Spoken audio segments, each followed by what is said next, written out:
Et la tension monte encore au Proche-Orient. L'armée israélienne a entamé ce matin l'évacuation de l'Est de Rafah.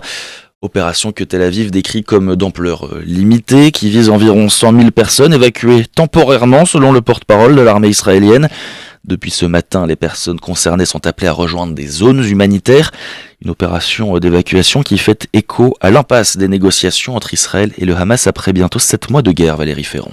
Des dizaines de milliers de familles installées dans les quartiers orientaux de la ville de Rafah ont commencé à quitter leurs tentes pour se rendre dans les zones dites humanitaires via des routes censées être sécurisées après avoir reçu des ordres d'évacuation via des tracts et des textos envoyés par l'armée israélienne. Celle-ci a lancé ses ordres d'évacuation en prévision du début de son opération terrestre qui serait limitée à ces quartiers de la ville de Rafah. Elle a assuré que les familles trouveront dans les zones où elles doivent se rendre des services de base et des vivres. Ces ordres d'évacuation interviennent au lendemain de la mort d'au moins 4 soldats israéliens tués par une salve de roquettes tirée par le Hamas sur une position militaire israélienne près du point de passage pour l'aide humanitaire de Karem Abou Salem. Les soldats étaient en train de garder du matériel acheminé en prévision de l'opération terrestre promise par le Premier ministre Benjamin Netanyahou, indépendamment des négociations sur un cessez-le-feu et un échange de prisonniers.